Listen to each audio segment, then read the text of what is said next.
अक्लमंद आदमी क्या होता है? अक्लमंद आदमी सोचता है, वो सोचता है कहीं ऐसा ना हो।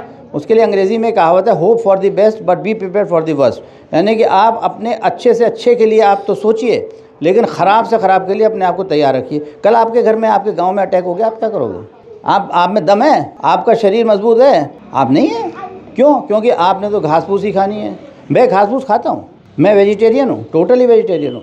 मेरा कहना यह है कि खाने पीने से सनातन का कोई संबंध नहीं है। तो इसलिए आपका आवश्यक यह है कि सनातन में अगर आपको सुरक्षित रखना है तो आपको मजबूत होना पड़ेगा, आपको बलिष्ठ होना पड़ेगा। अब आप बलिष्ठ हो गए, चलिए आपके ऊपर किसी ने अटैक कर दिया, आप अपने आप को बचा सकते हैं? क्या आपको सेल्फ डिफेंस की टेक्निक्स का पता है? आपको क्या पता है कि मेरे पास, मैं निहत्था हूँ, आप समझते हैं ना निहत्था हूँ, मैं निहत्था नहीं हूँ। आपको पता है मैं हमेशा अपनी जेब में एक पेंसिल रखता हूँ। ये पेंसिल ही मेरी आत्मरक्षा के लिए बहुत ही महत्वपूर्ण है, बशर्ते कि मुझे पता हो कि मैं पेंसिल से क्या कर सकता हूँ। अगर दुश्मन ने मेरे पर अटैक किया है तो मैं उसके शरीर के कौन से अंग में, किस जगह पर मैं इससे अटैक करूँगा जो मैं बच जाऊँगा। मुझे बंदूक की ज़रूरत नहीं है, मुझे रिवॉल्वर की ज़रूरत नहीं है, मुझे लाठी की ज़रूरत नहीं है। एक सिंपल सी पेंसिल रखो, कहीं भी लेके चले जाओ।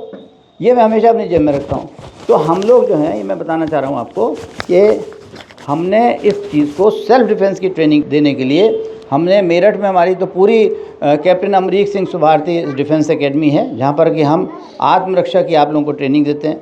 और ऐसे ही यहाँ पर अगले महीने से कि जब उद्घाटन होगा तो यहाँ बिहाइव ग्रुप ऑफ इंस्टीट्यूशन जो सेलाकुई में मैंने लिया है, वहाँ पर मैं एक डिफेंस एकेडमी वहाँ पर मैं बना रहा हूँ। वहाँ पर भी आपको आत्मरक्षा की ट्रेनिंग दी जाएगी। तो मेरा कहना यह है कि जितने भी हमारे युवा हैं, इसलिए नहीं कि उनको किसी से लड़ना है, किसी का नुकसान पहुंचाना है, नहीं, अपनी आत्मरक्षा के लिए। तथागत भगवान बुद्ध ने कहा कि आत्मरक्षा के लिए जिस लेवल की भी हिंसा की आपको आवश्यकता है, वो आप हिंसा को प्रयोग कर सकते हैं और वो सम्यक अहिंसा ही कहलाई जाएगी।